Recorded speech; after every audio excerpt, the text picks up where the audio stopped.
My name is Roro. And my name is Sachio. And this is WJAG-TV with your weekly school news.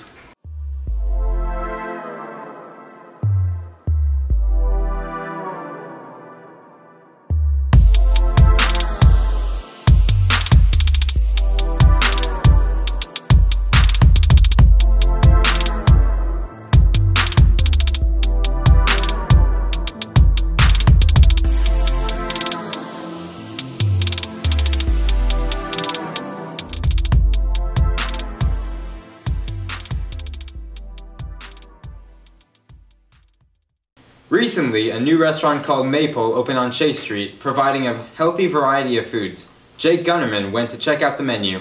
Located in the Boulevard area, Maepole is a new locally owned restaurant in Athens offering quality and nutritious meals in a fraction of the time of most eateries. One thing that I think that we do is different is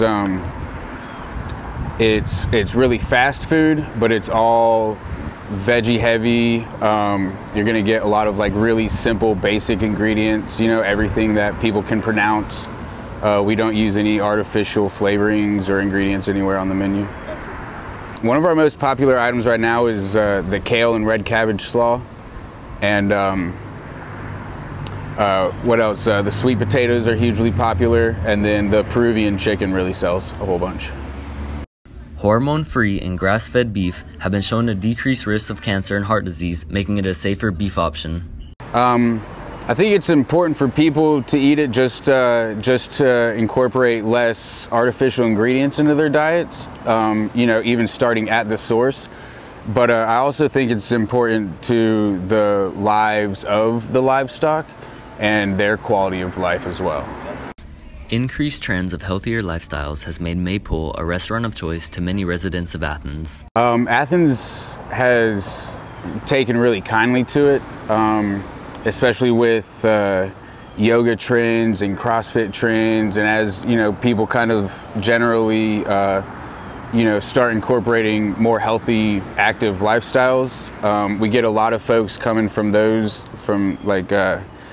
sects, and so it's taken really well. Even over the past few months, we've developed a lot of returning customers, a lot of regulars. Some people I see almost every day. You know, there's only a few, very few of them, but sometimes we see them every day. But then we still every day are getting a bunch of new customers as well, which is good. Our owners are from other local Athens businesses. So they already, you know, had good ends to the community and to the culture, and I think that it helps a lot, kind of pulling some business out of the downtown area into the surrounding neighborhoods, and you know, we've been welcomed for sure. As Maepole has been so welcomed by Athens, they plan to extend business to local farmers in the near future. We actually don't do any local farmers right now.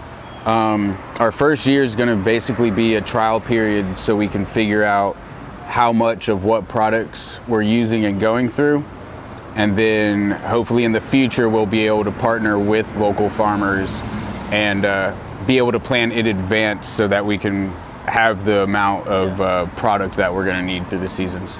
I think you're going to come here and you're going to pay a little bit higher than you would at, say, some fast food joints or some burrito shops, but you're getting things that are, you know, fresh made that day, fresh prepared in the kitchen right behind the make line that you see, and you know what's in it. Really simple, really, you know, healthy vegetables, and you know, we've done 160 people in 90 minutes before, so you're also going to get it real fast. You can be in and out the door in 3 to 5 minutes, depending on the line. Our lunch crowd is really busy, so between, you know, 12 and 1:30, we do a considerable amount of business. Like our biggest chunk of business for, not the day, but for the lunch shift, and then really between 6:30 and about 7:30, 8 o'clock.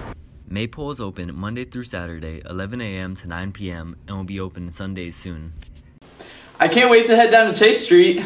Me either. Do you play video games, Roro? Not really, but many people at Cedar Shoals do. Recently, the library held a Super Smash Bros. Competition. Let's go to Oliver Nessel with the story.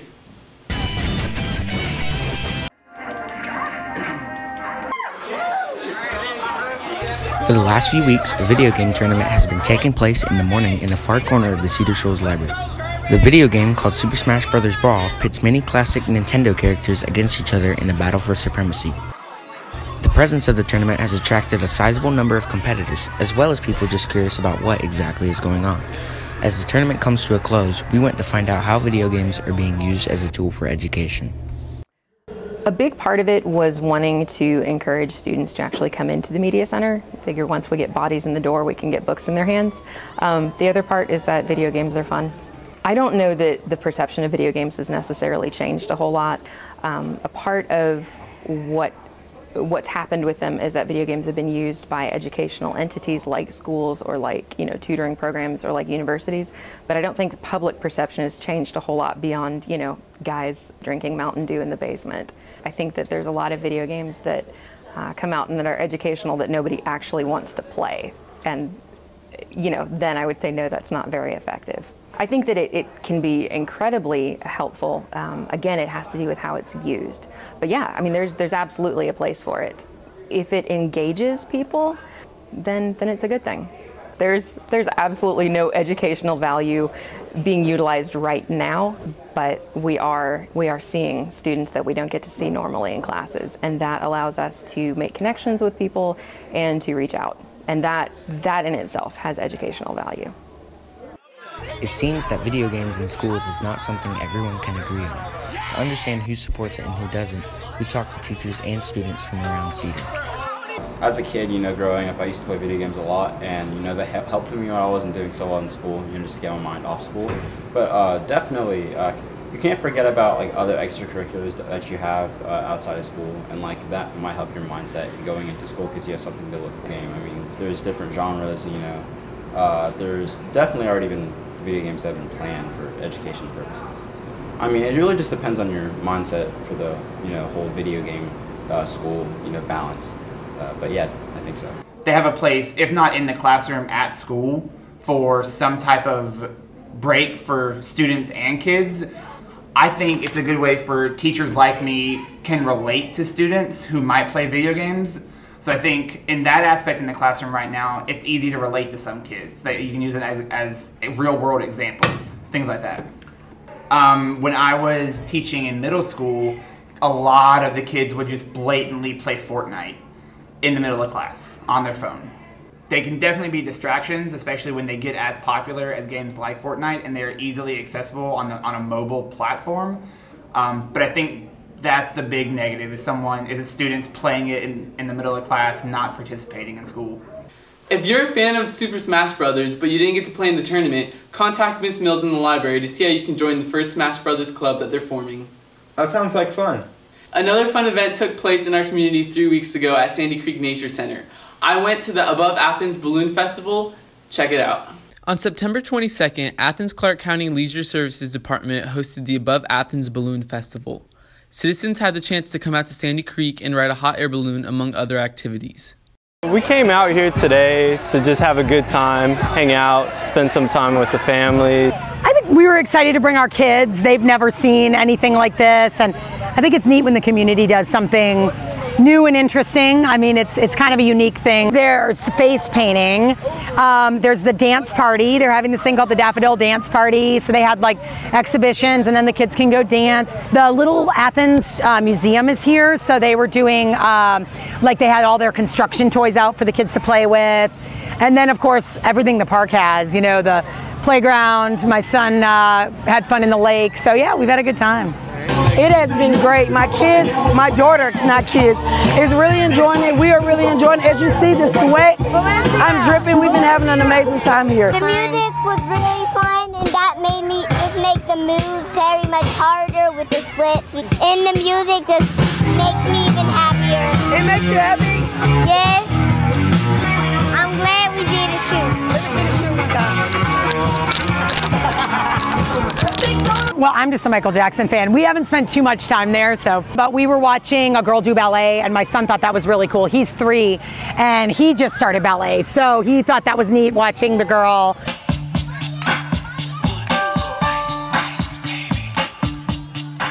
A portion of the event admission fee and all Daffodil Disco funds are going to fund the Keep Athens Clark County Beautiful's Loop 10 Daffodil Project, environmental education, and community beautification programs. Clark County residents have their own input on how this event is beneficial to our community. It helps our community just by bringing families together and just having some interaction. I know that part of the money goes to, beautification projects in the community, but I also think it benefits the community like in some intangible ways, bringing people out, maybe people that have never been out here to Sandy Creek, and bringing families together out in the community. It's just a fun time for people to get out in nature, and and I think that obviously it's going to go far to help with some of the programs that the community is trying to support financially. So it's really important to educate the public on the environment because we want this environment to last for future generations to come and other families to enjoy these kind of events. Things that kids may learn here from visiting the different tents, the different displays.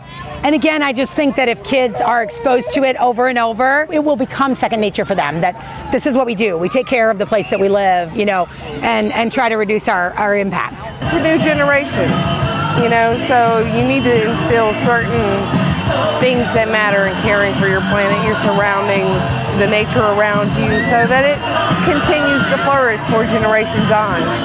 You educate the parents and you educate the children that are coming up, and then it should, bring a new generation that cares and is more conscious about the things around them and caring for their own planet. We then asked community members how they personally feel about pollution in Athens. I guess I'd say moderate. I've lived in Latin America where it was pretty nasty in some of the major cities. So as far as being out in Vegas and California, I think this is moderate. Like, it's nothing to the atmosphere out there at all. I've lived in Atlanta, I've lived in Albany, Georgia, Las Vegas. I've lived so many places, but here it's great. It's not as polluted as other areas. I spent 13 years in Connecticut, so I know what inner city air is like. And as far as Athens and being here, I moved back here from Connecticut to raise my child for multiple reasons. The nice festivals that it holds, different things, a good school system, along with the pollution. It's not, there's not a whole lot of trash. Many people came out to ride the hot air balloons, but not everyone was able to. The line was extremely long and balloon rides were cut off at 8 p.m. So we were hoping to get a ride, but really long lines. And I'm just excited to see the hot air balloons, but all of my friends were late, so we didn't get a chance to ride. Our kids didn't get to get on the balloons because we arrived a little bit too late, and they're going to be cutting them off, and the line is obviously ridiculous. Other than that, it's always fun to do stuff in Athens, things like this, Even with the difficulties that went on during the event, people are hopeful that events like these will help keep Athens bright and beautiful. I hope that it strengthens future generations to take better care of your environment, your town, your city, your state, the country as a whole, but it's got to start somewhere. So I think it will have long-lasting effects on children because they'll learn to better protect the environment, to conserve, and to have the same kind of environment or events for their children. It's too bad you didn't get to ride a hot air balloon, Roro. Yeah, but there's always next year. I heard you also went to a cool event. Yes, I did. I went to Athens Jazz Festival at Bishop Park. Keep watching to see my experience at that event.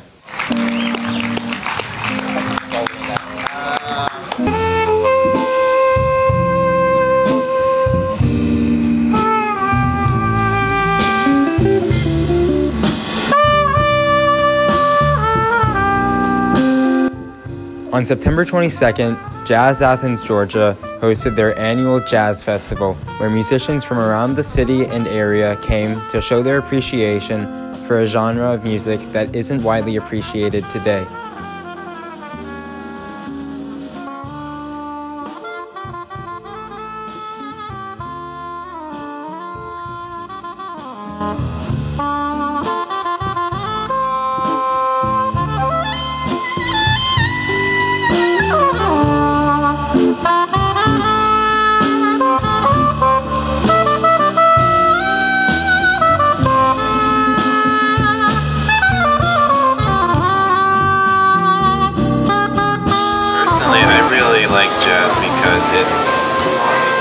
It's improvisation based.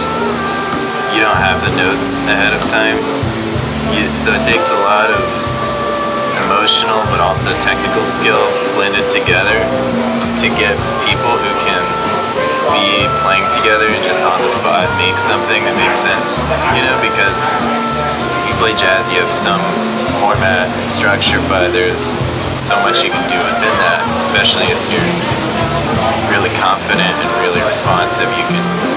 It's just really cool to me, and that's a lot different than like any other kind of music, you know, is that you don't know what you're gonna get until it happens.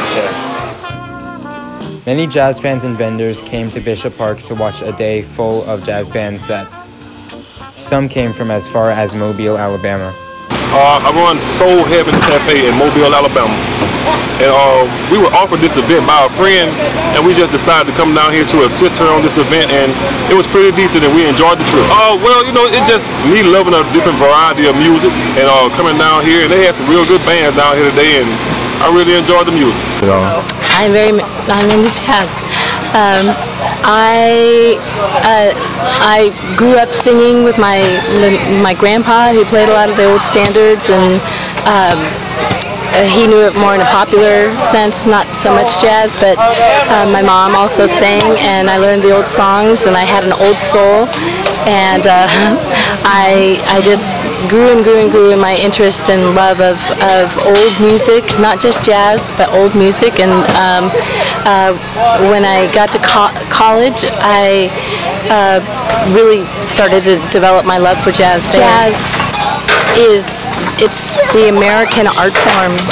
It's what America brings to the international table of music, and it is, you know, it is our heart and soul, you know, of America. It shows how different groups work together, and how we've just culturally, it's like an expression of America.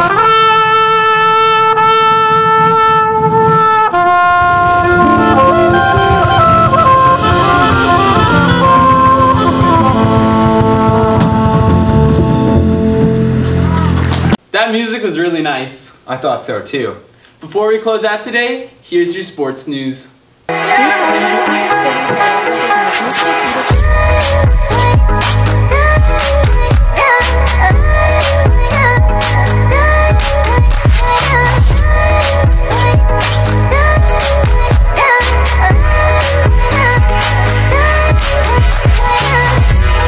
Hello again, JAG fans. I'm Jordan Dulcio, and I'm here bringing you your latest sports news. The cross-country team traveled to Helen, Georgia to race in the Runners Fit Mountain Invitational this weekend. Girls runner Winta James placed first overall, leading the team at 10th out of 20 teams, and lead runner Cam Bush led the boys team in 30th place. There's one big, huge hill that wasn't that hard going up, but it was a very steep, like, downhill. That is really exciting for us, especially as a team, especially for the girls. It was just really exciting, and it's just showing that all the girls can do it, like just giving more motivation to each other. Yeah, there was this one, it's basically a mountain. It's just all uphill, and then you got to go downhill it, and it's just real tough. When we started running, there's a gravel area, which I feel like a lot of people probably tripped on, which is really hard. I just told myself to drive, just to keep going, not to give up. My goals for the regional meet are totally to get my time up, because this course is the same course as the region meet that we just recently ran. So I'm definitely planning to get my time up on that, hopefully to PR since last year too. I did get a PR. Initially, when I first began to run this year, it was around a 24-ish, but now I have a 20:49 as my PR. Our team plans and goals are definitely to get all of us under 20. The varsity boys' goals for this upcoming meet and for regions are totally to get all of us under 20 minutes. But other than that, it was a really good meet. I feel like people got their times like a better time than they would with another meet. You definitely push yourself harder because you think like it's going to be different when it's not. I always came to practice I also did summer cross-country practice usually, even though I had like a big trip that went on, but I usually try to get my time to come there. And I never slacked off too much. There would be some times that was hard for me, but I usually pushed through it. I was first for JV out of 206 girls that were running. My time was 20:49. I'm gonna try to get it down to a lower time. My mindset was basically to try to keep how I was. It wasn't too hard. I kept my breathing fine, and I kept trying to focus on that.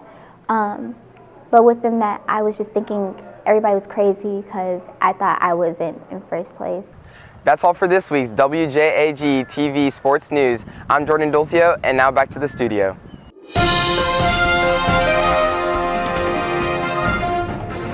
Once again, my name is Roro. And my name is Sachio. And this has been WJAG-TV with your weekly school news.